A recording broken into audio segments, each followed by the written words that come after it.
उसे हम सब सुनना चाहते हैं, आप कहें। सूतवाचो सूजी बोले, नारदे नेव संपृष्टो भगवानं कमलापति सुरखये यथैवाहं तदश्नुध्वं समाहिता। एकदा नारदो योगी प्राणुग्रहकांक्षया पर्यटनं विधानं लोकान् मृत्युलोकम् उपागतौ। ततो दृष्ट्वा जनान् सर्वान् नानाकलेशसंवित्तान् नानायोनि समुत्पन्ना किलस्यमान् स्वकर्मभिः। श्री सूत जी बोले, इसी प्रकार देव ऋषि नारद जी के द्वारा भी पूछे जाने पर भगवान कमलापति ने उनसे जैसा कहा था उसे कह रहा हूँ, आप लोग सावधान होकर सुने। एक समय योगी नारद जी लोगों के कल्याण की कामना से विविध लोकों में भ्रमण करते हुए मृत लोक में आए और यहाँ उन्होंने अपने कर्म फल के अनुसार नाना योनियों में उत्पन्न सभी प्राणियों को अनेक प्रकार के कलेश दुख भोगते हुए देखा तथा किस उपाय से इनके दुखों का सुनिश्चित रूप से नाश हो सकता है, ऐसा मन में विचार करके वे विष्णु लोक को गए। तत्नारायणं देवौ शुक्लवर्णं चतुर्भुजं शंखचक्रं गदा पद्ममाला विभूषितं दृष्ट्वा त्वं देवदेवेशं सतो त्वं समुपचक्रमे। वहाँ चार भुजाओं वाले और शंख चक्र गदा पद्म तथा वनमाला से विभूषित शुक्लवर्ण भगवान नारायण का दर्शन कर उन देवादि देवों की स्तुति करने लगे। नारद वाचो, नारद जी बोले, नमो बड मनसातीतौ रूपानंत शक्तये आद्य मध्यांतहीनायो निर्गुणा गुणात्मने सर्वेषामादिभूतायो भक्तानामातिनाशने श्रुत्वा सतोत्रहं तदु विष्णुरनादं प्रभासतो। तो नारद जी बोले, हे वाणी और मन से परे स्वरूप वाले, अनंत शक्ति संपन्न, आदि और मध्य अंत से रहित, निर्गुण और सकल कल्याणमय गुणों से संपन्न, सतावर जंगमात्मन, निखिल श्रेष्ठ प्रपंच के कारण भूत तथा भक्तों की पीड़ा को नष्ट करने वाले परमात्मा, आपको नमस्कार है। स्तुति सुनने के अनंतर भगवान श्री विष्णु ने नारद जी से कहा। श्री भगवान वाचो, भगवान बोले, किमर्थमागतो असि त्वं किं ते मनसि वर्तते कथ्यसौ महाभागो तद सर्वं कथ्यामि ते। श्री भगवान ने कहा, महाभाग, आप किस प्रयोजन से यहाँ आए हैं? आपके मन में क्या है, कहिए, वह सब कुछ मैं आपको बताऊंगा। नारद वाचो, नारद जी बोले, मृतलोके जना सर्वे नाना कलेश संवित्ता नाना योनि समुत्पन्ना प्रपंच पाप कर्म भी तत्कथम समये नाथो लघुपायेन तद्दो श्रोतुमिच्छामि तत्सर्वं कृपास्ति यदि ते मयि। तो नारद जी बोले, भगवान, मृत्यु लोक में अनेक पाप कर्मों के द्वारा विभिन्न योनियों में उत्पन्न सभी लोग बहुत प्रकार से कलेश से दुखी हो रहे हैं। हे नाथ, किस लघु उपाय से उनके कष्टों का निवारण हो सकेगा? यदि आपकी मेरे ऊपर कृपा हो तो वह सब मैं सुनना चाहता हूँ, उसे बताइए। श्री भगवान वाचो, भगवान बोले, साधु पृष्ठं त्वयावस्यो लोकानुग्रहकांक्षया यत्कृत्वा मुच्यते मोहात् तदश्नु वदामि ते।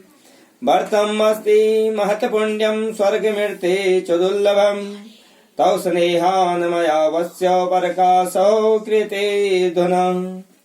तो भगवान ने कहा, हे वत्स्य, संसार के ऊपर अनुग्रह करने की इच्छा से आपने बहुत अच्छी और उत्तम बात पूछी है। जिस व्रत के करने से प्राणी मोह से मुक्त हो जाता है उसे आपको बताता हूँ, सुने। हे वत्स्य, स्वर्ग तथा मृत लोक में दुर्लभ भगवान सत्यनारायण का एक महान पुण्य व्रत है। आपके स्नेह के कारण इस समय मैं उसे कह रहा हूँ। अच्छी प्रकार विधि विधान से भगवान सत्यनारायण का व्रत करके मनुष्य शीघ्र ही सुख प्राप्त कर परम लोक में मोक्ष प्राप्त कर सकता है।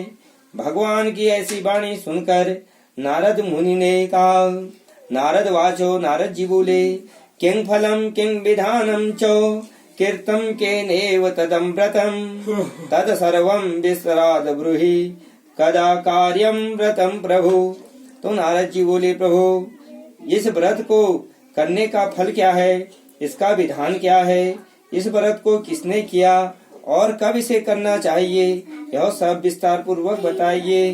श्री भगवान वाचो, भगवान बोले, दुख शोकादि समनम धन धान्ये परवर्धनम सौभाग्य संतति करम सर्वत्रम विजय वर्धतम यस्मिन्नं कस्मिन्नं दिने मृतो भक्ति सरदा सम्मिन्तौ सत्यनारायणं देवो यजेश्चैवं निशामुखे ब्राह्मणोरबान्धवश्चैव सहितो धर्म तत्परो।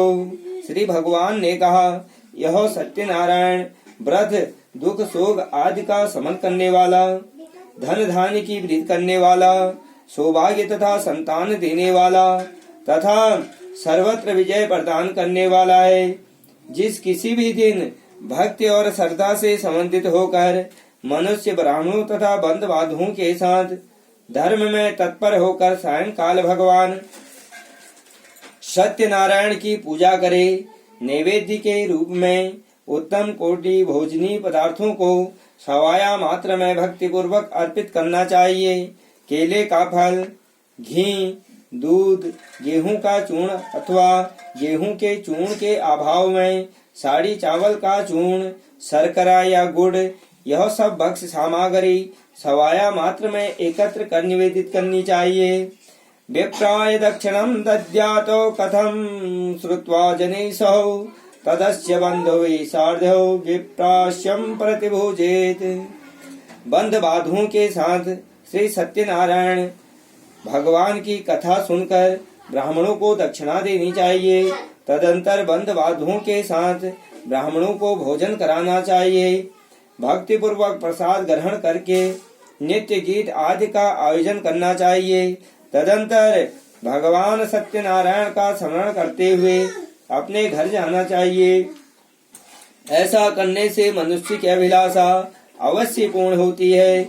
विशेष रूप से कलयुग में पृथ्वी लोक में यह सबसे छोटा सा उपाय है। मंगलम भगवान विष्णु मंगलम गरुड़ध्वजो मंगलम पुंडरीकाक्षाय मंगलाय तनोहरे श्री कृष्ण गोविंद हरे मुरारी हे नाथ नारायण वासुदेवा श्री कृष्ण गोविंद हरे मुरारी हे नाथ नारायण वासुदेवा। मंगलम भगवान विष्णु मंगलम गरुड़ध्वजो मंगलम पुंडरीकाक्षाय मंगलाय तनोहरे। सूतवाचो अथानतं संप्रक्ष्यामि कीर्तं येन पुरं द्विजा कश्चिदं काशीपुरे रमये हयास्यं विप्रवत् निर्धनौ श्रोत्रभ्यां व्याकुलो भूत्वा नित्यं बभ्राभूतले दुखितं ब्राह्मणं दृष्ट्वा भगवानं ब्राह्मणं प्रियौ। तो सूत जी बोले, हे द्विजो, अब मैं पुनः पूर्व काल में जिसने इस सत्यनारायण को किया था उसे भली भांति विस्तार पूर्वक कहूंगा। रमणी काशी नामक नगर में कोई अत्यंत निर्धन ब्राह्मण रहता था। भूख और प्यास से व्याकुल होकर वह प्रतिदिन पृथ्वी पर भटकता रहता था। ब्राह्मण प्रिय भगवान ने उस दुखी ब्राह्मण को देखकर वृद्ध ब्राह्मण का रूप धारण करके उस द्विज आदर पूर्वक पूछा, हे विप्र, प्रतिदिन अत्यंत दुखी होकर तुम किस लिए पृथ्वी पर भ्रमण करते रहते हो? हे द्विज श्रेष्ठ, यह सब बताओ, मैं सुनना चाहता हूँ। ब्राह्मण वाचो, ब्राह्मण बोला, ब्राह्मणो अति दरिद्रो अहम भिक्षार्थम वे भ्रमं महिम उपायम यदि जानासि कृपया कथ्यहम प्रभु। तो ब्राह्मण बोला, प्रभु, मैं अत्यंत दरिद्री ब्राह्मण हूँ और भिक्षा के लिए ही पृथ्वी पर घूमता रहता हूँ। यदि मेरे इस दरिद्रता को दूर करने का आप कुछ उपाय जानते हो तो कृपा पूर्वक बताइए। वृद्ध ब्राह्मण वाचो, ब्राह्मण बोले, सत्यनारायणं विष्णोरवाञ्छितार्थ फलवर्धतौ तस्य त्वं पूजनं विप्रं कुरुष्यं व्रतम् उत्तमम् यत्कृत्वा सर्वदुःखेभ्यो मुक्तो भवति मानवः। वृद्ध ब्राह्मण ने कहा, हे ब्राह्मण देव, सत्यनारायण भगवान विष्णु अभीष्ट फल को देने वाले हैं। हे विप्र, तुम उनका उत्तम एवं पूजन करो, जिससे करके मनुष्य सभी दुखों से मुक्त हो जाता है। और ब्राह्मण व्रत के विधान को भी ब्राह्मण से यत्न पूर्वक कहकर वृद्ध ब्राह्मण रूपधारी भगवान सत्यनारायण वहीं पर अंतर्ध्यान हो गए। वृद्ध ब्राह्मण ने जैसा कहा है उस व्रत को अच्छी प्रकार से वैसे ही करूंगा, यह मन में सोचते हुए उस ब्राह्मण को रात में नींद नहीं आई। ततः प्रातः समुत्थाय सत्यनारायणं व्रतं करिष्यम् इति संकल्प्य भिक्षार्थं गतसद्विजो। तदंतर प्रातः काल उठकर सत्यनारायण का व्रत करूंगा ऐसा संकल्प करके वह ब्राह्मण भिक्षा के लिए चल पड़ा। उस दिन ही ब्राह्मण को भिक्षा में बहुत सा धन प्राप्त हुआ। उसी धन से उसने बंद बाधुओं के साथ भगवान सत्यनारायण का व्रत किया। इसी व्रत के प्रभाव से वह श्रेष्ठ ब्राह्मण सभी दुखों से मुक्त होकर समस्त संपत्तियों से संपन्न हो गया। उस दिन से लेकर प्रत्येक महीने उसने यह व्रत किया। इस प्रकार भगवान सत्यनारायण के इस व्रत को करके वह श्रेष्ठ ब्राह्मण सभी पापों से मुक्त हो गया और उसने दुर्लभ मोक्ष पद को प्राप्त किया। वर्तमस्य यथा विप्रम पृथिव्यां संक्रेष्यति तदेवं सर्व दुःखं तो मनुष्यस्य अविनेष्यते। तो हे विप्र, पृथ्वी पर जब भी कोई मनुष्य श्री सत्यनारायण का व्रत करेगा उसी समय उसके समस्त दुख नष्ट हो जाएंगे। हे ब्राह्मणों, इस प्रकार भगवान नारायण ने महात्मा नारद जी से जो कुछ कहा मैंने वह सब आप लोगों से कह दिया है। आगे अब और क्या कहूँ। ऋषि वाचो, ऋषि बोले, तमसादहं विप्राशोदम केन पृथिव्यां चरिष्य मुने तद सर्वं श्रोतुमिच्छामः सर्वदास्माकं प्रजापते। तो ऋषियों ने कहा, हे मुने, इस पृथ्वी पर उस ब्राह्मण से सुने हुए इस व्रत को किसने किया, हम वह सब सुनना चाहते हैं। उस व्रत पर हमारी श्रद्धा हो रही है। सूत वाचो, सूत जी बोले, शृणुध्वं मुनयः सर्वे व्रतं येन कृतं भुवि एकदा सह द्विजुवरो यथा विस्तरेदहम्।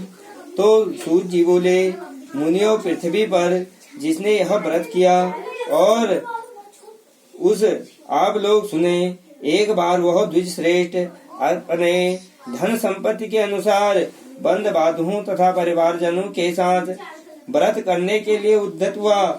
इसी बीच एक लकड़हारा वहां आया और लकड़ी बाहर रखकर उस ब्राह्मण के घर गया। प्यास से व्याकुल वह उस ब्राह्मण को व्रत करता हुआ देखा। प्रणाम करके उससे बोला, प्रभु, आप यह क्या कर रहे हैं? इसके करने से किस फल की प्राप्ति होती है? विस्तार पूर्वक मुझसे भी कहिए। विप्रवाचो, विप्र बोले, सत्यनारायणं सेदं व्रतं सर्वे व्रततं तस्यं प्रसादान्वे सर्व धनधान्यधिकं महतम्। तो विप्र ने कहा, यह सत्यनारायण का व्रत है जो सभी मनोरथों को प्रदान करने वाला है। उसी के प्रभाव से मुझे यह सब महान धन धान्य आदि प्राप्त हुआ है। जल पीकर तथा प्रसाद ग्रहण करके वह नगर चला गया।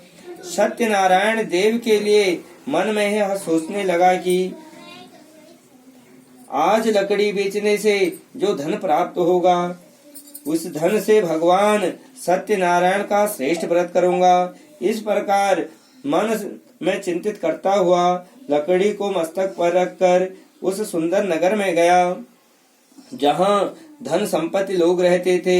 उस दिन उसने लकड़ी का दूना मूल्य प्राप्त किया।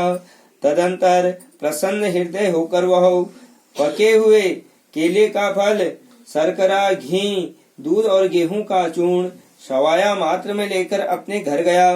तत्पश्चात उसने अपने बंद बांधुओं को बुलाकर विधि विधान से भगवान श्री सत्यनारायण का व्रत किया। उस व्रत के प्रभाव से वह धन पुत्र से संपन्न हो गया और इस लोक में अनेक सुखों का उपभोग करके अंत में सत्यपुर वैकुंठ हो गया। मंगलम भगवान विष्णु मंगलम गरुड़ध्वजो मंगलम पुंडरीकाक्षाय मंगलाय तनूहरि। श्री कृष्ण गोविंद हरे मुरारी। हे नाथ नारायण वासुदेव। श्री कृष्ण गोविंद हरे मुरारी। हे नाथ नारायण वासुदेव। मंगलम भगवान विष्णु मंगलम गरुड़ध्वजो मंगलम पुंडरीकाक्षाय मंगलाय तनूहरि।